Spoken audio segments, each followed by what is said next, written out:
Oke teman-teman, kembali lagi dengan saya Fikri Rido. Seperti biasa, kita akan buat video reaction lagi soal sepak bola Indonesia.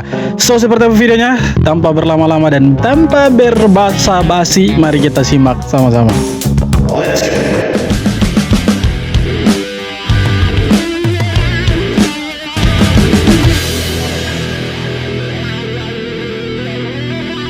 Ucapan ini dulu dicibir, sekarang malah terbukti. Pada 2024, Muhammad Tahir pernah bilang satu hal berani. Kualitas pemain naturalisasi itu 11-12 dengan pemain lokal. Pernyataan itu ia sampaikan di sebuah podcast bersama pengamat sepak bola Indonesia. Atas ucapannya tersebut, banyak para supporter yang tidak terima dan bahkan menyerang M. Tahir di akun medsosnya. Waktu berjalan, dan perlahan, ucapan M. Tahir yang dulu menuai kontroversi, kini mulai terasa relevan. Musim demi musim, pemain diaspora makin banyak berlabuh di BRI Super League. Persib mendatangkan Tom Haye, Eliano Reinders, dan Dion Martz. Persija punya Jordi Amat dan Shane Patinama. Bali United diperkuat Jens Raven. Dewa United merekrut Rafael Struijk. Jadi, apakah pemain diaspora setara pemain Liga Indonesia? Yang mana dulu konteksnya begitu kan? Konteksnya apakah itu di timnas atau di liga atau di klub, kan tidak tahu konteks bicaranya M. Tahir waktu itu kan apa begitu. Cuma kan yang kita dengar, kita simpulkan dia bilang kualitas pemain diaspora dengan pemain lokal itu 11-12. Artinya ya B saja, biasa saja, sama lah begitu kan. Tapi kalau kita mau merujuk waktu itu dari pembicaraannya dia dengan Bung Akmal Marhali, waktu itu kan bicaranya soal timnas. Sekarang pertanyaannya, apakah pemain lokal dengan pemain diaspora itu 11-12 kalau soal timnas? Saya pikir ya ada pro dan kontranya. Pronya ya ada beberapa yang sama, dan rata-rata tidak sama. Banyak yang tidak sama, beda lah. Secara kualitas beda, secara skill juga beda. Kalau kemudian mereka datang ke Liga 1, saya pikir ya bukan 11-12, tapi itu bagaimana mereka mau supaya karirnya mereka ada di Indonesia. Bukan tidak mungkin mereka setelah dari Indonesia mereka kembali lagi ke Eropa, kan ada yang seperti itu. Jadi ya kembali lagi, M. Tahir bilang 11-12, saya pikir konteksnya apa dulu kan gitu. Kalau konteksnya itu bicara soal timnas ya beda lah. Mana ada 11-12 dengan pemain lokal? Ada, cuma beberapa, tapi rata-rata tidak sama, beda. It's official guys ya. Official. Pagi ni aku terpaksa refresh muka aku guys ya, untuk aku bangun bahas benda ni. Benda ni penting guys ya, untuk seluruh penyokong Harimau Malaya, bahawasanya 7 player kita dibenarkan beraksi guys ya. Alhamdulillah dibenarkan beraksi. Dibenarkan beraksi artinya ditangguhkan mereka punya sanksi yang dikasih sama FIFA baru-baru. Oke, let's go, lanjut. Tapi ini belum orang kata rayuan penuh guys, tapi diorang dibenarkan beraksi. Sehinggalah keputusan muktamad daikan. Sebab kes ni boleh katakan ambil masa lama juga. Tahu cakap guys, kalau pasal mahkamah kas ni dia ambil masa memang mungkin bertahun jugalah. Tapi aku rasa boleh je dibenarkan diorang ni bermain kan. Dah mereka Malaysia kan. Tapi apapun ya, mereka dibenarkan bermain guys ya, untuk aktiviti bola sepak. Kalau nak main untuk Malaysia, ya mereka boleh main. Apa-apa guys, korang jangan fikir banyak-banyak lah. Just gembira sekarang ni sebab play-play kita semua dibenarkan dah bermain dah. Sebab yelah, kalau diorang tak dimainkan, habis lah guys kira diorang main bola macam mana kan. Dan aku tengok pun ada beberapa player kelab-kelab pun dah boleh katakan dah tak ada dah kan. Ya, jadi mereka punya pemain yang 7 orang itu sekarang ditangguhkan lagi. Artinya mereka punya sanksi itu untuk sementara tidak berlaku dan ditangguhkan. Ya, mereka bisa bermain untuk klubnya mereka kembali dan bisa bermain untuk Malaysia. Dan terlihat sekali fans Malaysia ini sebenarnya panik ya, karena setelah di banned 7 orang itu disangsi, kan mereka tidak bisa bermain nih untuk Malaysia. Nah, semua fans Malaysia itu kecewa, panik. Bisa tidak pemain-pemain lokal mereka ini menggendong Malaysia begitu kan, karena sudah bertahun-tahun ya sama saja begitu kan. Nah, ketika datang 7 orang yang naturalisasi palsu ini, ada kemajuan lah di sepak bola mereka begitu kan. Ada semangat baru lah di Malaysia. Tapi setelah di banned ya mereka jadi kecewa. Nah, sekarang ada kabar gembira nih untuk mereka. Kalau 7 pemain itu ditangguhkan sanksinya, artinya mereka bisa kembali ke dunia sepak bola, bisa beraktivitas lah, bisa latihan resmi, bisa bermain secara profesional di klub, maupun di timnas Malaysia. Ya semogalah mereka kembali normal, kembali baik-baik, dan kita siapa tahu bisa bertemu nanti di AFF ya kan, kita bisa baku hantam, siapa tahu ketemu di semifinal atau final, kan keren itu. Abang Bule ini bener-bener keren banget ya, niat banget buat dinotis Persija. Spanduk tersebut ia buat sendiri di apartemennya. Tonton pertandingan bola seru, tap bio gua. Dan netizen berhasil menemukan siapa Bule ini. Diketahui nama Bule ini adalah Nikita. Entah cari muka atau memang dia pemain bola yang ingin tahu bagaimana keganasan Persija. Kalian lihat sendiri, Bule ini sampai ngotot banget ingin dinotis pemain Persija yang lagi lawan Madura United.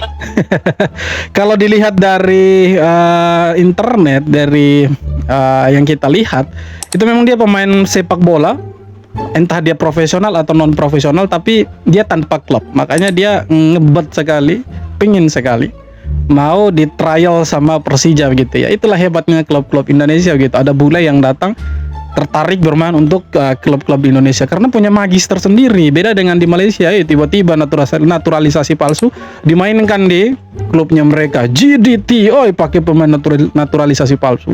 Tidak keren tuh. Goblok ya. Ketika warga Malaysia minta gabung ke Indonesia dan janji bakal setia pada tanah air, Indonesia dan Malaysia sebenarnya hampir saja bersatu di bawah satu pemerintahan dengan nama Negara Indonesia Raya. Bahkan warga Malaysia pun sempat mengibarkan bendera merah putih, namun sayang rencana itu kandas di tengah jalan. Bermula pada 12 Agustus 1945, tiga tokoh panitia persiapan kemerdekaan Indonesia, yakni Soekarno, Muhammad Hatta, dan Rajiman Widyodiningrat dipanggil ke Dalat, Vietnam untuk bertemu Marsekal Terauchi. Pemimpin militer Jepang di Asia Tenggara itu menjanjikan kemerdekaan Indonesia pada 24 Agustus 1945. Dalam perjalanan pulang, rombongan Soekarno singgah di Singapura dan melanjutkan ke Taiping, Perak, guna bertemu tokoh nasionalis Melayu Ibrahim Yaakob dan Burhanuddin Al-Helmi. Keduanya adalah pemimpin Kesatuan Melayu Muda dan Kesatuan Rakyat Indonesia Semenanjung yang berjuang membebaskan Malaya dari Inggris. Pertemuan tersebut melahirkan gagasan Negara Indonesia Raya yang mencakup Indonesia, Malaya, Singapura, Brunei, dan Kalimantan Utara. Dalam kesempatan itu, Soekarno mengajak untuk ciptakan satu tanah air bagi mereka yang berdarah Indonesia. Ibrahim Yaakob pun memberi tanggapan bahwa orang Melayu akan setia menciptakan tanah air dengan menyatukan Malaya dengan Indonesia yang merdeka. Namun rencana penyatuan itu tidak mendapat persetujuan penuh, yakni karena Muhammad Hatta dan tokoh lain menolak ide persatuan tersebut. Tak lama berselang, Jepang menyerah kepada sekutu pada 14 Agustus 1945. Lalu Indonesia merdeka pada 17 Agustus 1945, lebih cepat dari rencana Jepang. Sejak saat itu gagasan Indonesia Raya pun kandas. Sementara Ibrahim Yaakob harus mengubah arah perjuangannya, dan Malaysia baru meraih kemerdekaan 12 tahun kemudian, tepatnya pada 31 Agustus 1957. Jadi tidak salah sebenarnya kalau ada orang Malaysia yang bilang kita nih serumpun ya kan, kita nih adik kakak beradik gitu kan, abang adek gitu kan. Ya karena memang punya sejarahnya gitu. Cuma ya kita kembali lagi di media sosial hanya sekedar troll saja gitu kan, saling ejek. Saya pikir hal biasa lah abang adek gitu kan. Tapi memang kalau ada sejarahnya seperti itu, ya tidak salah kalau orang-orang Malaysia bilang kita nih serumpun gitu. Walaupun banyak orang Indonesia yang tidak sependapat kalau serumpun gitu. Entah karena itu karena alasan politis atau karena perbedaan soal kekuatan tim nasional di dalam dunia sepak bola. Kita tidak tahu. Kamu tahu? Ternyata bendera Malaysia itu meniru bendera Amerika. Jadi gini, Amerika Serikat lebih dulu menggunakan desain ini pada tahun 1777. Garis merah dan putih melambangkan 13 koloni asli, sementara bintang di kotak biru melambangkan jumlah negara bagian. Berbeda dengan Malaysia, mereka mengadakan sayembara nasional untuk merancang bendera. Desain pemenangnya terinspirasi dari beberapa sumber, termasuk bendera perusahaan Hindia Timur Britania dan juga konsep visual bendera Amerika Serikat. Hasilnya, bendera Malaysia juga memakai garis merah dan putih serta kotak biru di pojok kiri atas. Bedanya, di dalam kotak biru terdapat bulan sabit dan bintang yang melambangkan Islam dan persatuan. Lalu sudut bintangnya juga berjumlah 14 sesuai jumlah negara bagian di Malaysia. Jadi kemiripan kedua bendera ini bukan kebetulan, tapi memang disengaja. Oh, artinya bendera Malaysia ini menjiblak bendera dari Amerika, gitu kan? Jadi ya mereka menjiblak bendera negara lain, ya. Tapi tidak masalah karena mereka punya identitas sendiri. Nah, kalau Indonesia merah putih, Indonesia juga punya identitas sendiri dan ya kita perlu bangga dengan merah putih dan mereka pastinya bangga juga dengan warna benderanya mereka walaupun mengikuti konsep atau terinspirasi dari benderanya Amerika Serikat. Fix punya jersey baru. Begini alasan dibalik penunjukan Kelme sebagai aparel resmi Timnas Indonesia. Nantinya, kerja sama Kelme bersifat jangka panjang berdurasi 4 tahun dan mulai berjalan per Maret 2026. Aparel asal Spanyol ini gak cuma memasok aparel Timnas sepak bola aja, tapi juga Timnas futsal, wasit, dan kompetisi usia muda. Nah, tapi yang menjadi landasan utama kerja sama ini adalah PSSI dan Kelme disebut memiliki kesamaan visi dalam membangun sepak bola melalui proses jangka panjang, konsistensi, dan daya juang berkelanjutan. Bahkan ketum PSSI sekaligus Menpora Erick Thohir ngomong, masuknya brand internasional seperti Kelme menjadi sinyal positif kalau sepak bola Indonesia makin diperhitungkan dalam industri olahraga global. Ya, semoga dengan brand baru ini, aparel baru untuk jersey Timnas, kita punya Timnas semakin lebih bagus lah. Semoga lebih garang di lapangan dengan jersey baru kita bisa meraih banyak kemenangan walaupun tidak ada hubungannya kemenangan dengan jersey, tapi semoga itu menjadi api untuk membakar semangat para pemain, ofisial, ketua PSSI dan semua yang terkait di dalamnya, dan kita sebagai supporter tentunya membakar semangat kita untuk tetap mendukung Timnas. Ya, kita tunggulah rilis jersey-nya kapan, kita mau beli nih. Keren tidak ini jersinya nih, rilisnya nih seperti apa nanti nih.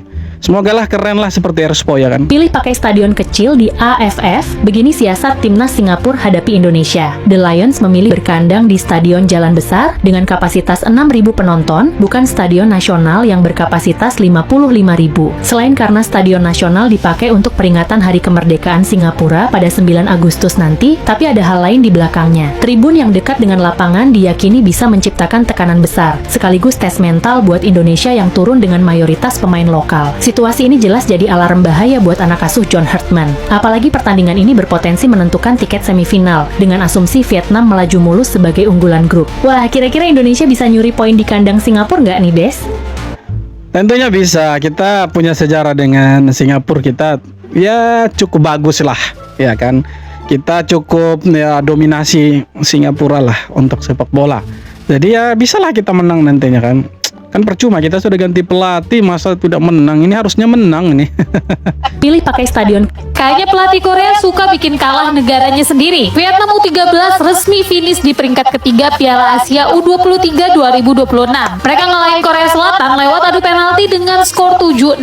Vietnam ini full pemain lokal, gak ada naturalisasi, gak ada pemain diaspora. Pelatihnya juga bukan dari Belanda, tapi bisa bawa tim lokal sejauh ini dan mentalnya kuat banget. Coba gimana pendapatnya PSSI? Buat kalian yang menonton pertandingan seru lainnya, langsung aja cek profil gue. Vietnam dengan full pemain lokal bisa. Kenapa Indonesia harus ada pemain diaspora? Berarti ini bukan soal pemain, tapi soal sistem, mental, dan konsistensi. Menurut kalian gimana? Kerennya Vietnam itu mereka tidak pakai pemain-pemain naturalisasi seperti kita gitu kan. Dan mereka sampai semifinal Piala Asia U23. Nah, Indonesia sudah pakai pelatih Belanda, pemain naturalisasi lah, gagal bos.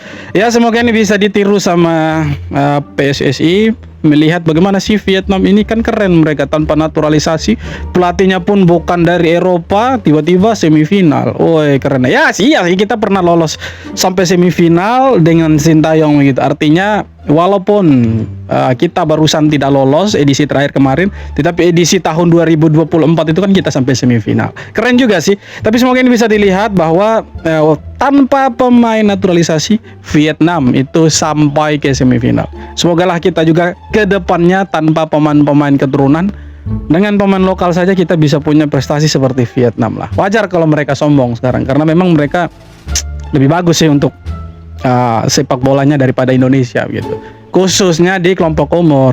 Fix Shane Patinama resmi pakai jersey Persija. Setelah drama rumor kesana sini, akhirnya mendarat juga di Jakarta. Dan jujur ya, ini transfer yang bikin Super League rame. Pemain timnas, pengalaman luar negeri, plus pressure gede dari ekspektasi fans. Ini bukan pindah klub biasa, ini pindah panggung. Nonton bola gratis, klik link di bio. Di atas kertas, Shane Patinama jelas nambah kualitas sisi kiri Persija. Energi ada, pengalaman ada, tapi tantangannya sekarang konsistensi dan adaptasi. Persija itu klub gede, tuntutannya nggak santai. Main bagus sekali 2 kali nggak cukup. Jadi pertanyaannya, Shane Patinama bakal jadi pembeda dan ngangkat level Persija atau malah ketelan ekspektasi? Ya kita harapnya sih begitu, mereka datang ke Liga 1 tidak tertelan oleh bumi gitu kan. Artinya tidak tenggelam dari pesona-pesona pemain-pemain yang lain gitu kan. Mereka tidak tenggelam dengan cedera gitu kan. Kita harap mereka datang ke sini mengangkat performa Liga 1. Dengan adanya pemain diaspora, artinya animo supporter masyarakat untuk nonton Liga 1 itu kan semakin tinggi.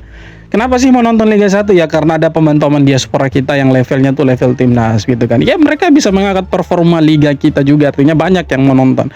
Ya kita harapnya mereka perform lah di Liga 1. Tidak tenggelam, tidak lembek nanti di Liga 1. Semoga lah Shane Patinama, Tom Haye, Eliano, Dion Mars dan lain-lain bisa betalah di Liga 1 ini kan. Kita harapnya begitu. Siapkan skuad timnas Indonesia di FIFA Series. Ini deretan pemain senior yang bisa dilirik John Hartman. Pertama ada Joey Pelupessy. Sejak mencatat debut bareng timnas pada Maret tahun lalu, Mas Joey menjelma jadi tokoh sentral di lini tengah skuad Garuda. Kemudian ada Tom Haye. Peran dan tugas Doi berdampak positif dalam perjalanan timnas di ronde ketiga dan keempat kualifikasi Piala Dunia 2026.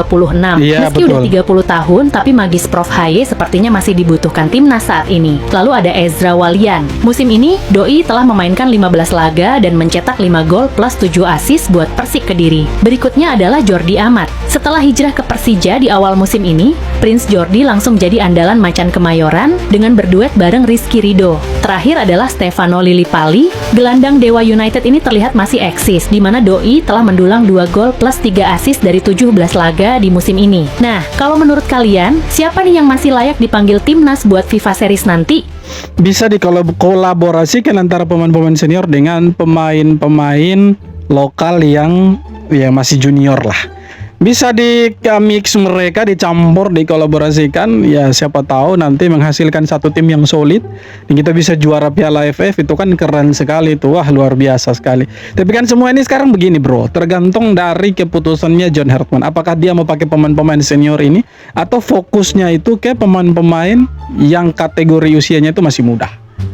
Ya kalau misalkan dia fokusnya ke kategori usianya masih muda atau pemain-pemain muda, ya berarti kita jangan berharap untuk juara. Kenapa? Karena di sana bukan tempatnya untuk pemain-pemain muda untuk menjadi juara. Kalau juara syukur. Di sana tempat mereka untuk mencari panggung, di sana tempat mereka untuk mendapat chemistry, kesempatan bagaimana sih merasakan sepak bola level internasional walaupun ya regionalnya itu cuma ASEAN. Semoga lah nanti kita bisa juara Piala AFF dan pemain-pemain kita bisa perform di sana. Karena kita punya lawan cukup berat, bro. Vietnam, Pak. Semoga bisa menang, semoga bisa juara juga. Ya, kita doakan yang terbaik lah untuk timnasnya kita. Oke teman-teman, jadi itu dia beberapa video tanggapan komentar dari netizen soal sepak bola kita dan juga Malaysia. Seperti apa tanggapan kalian? Silahkan tulis kolom komentar. Kita jumpa lagi di video-video berikutnya. Thank you bro.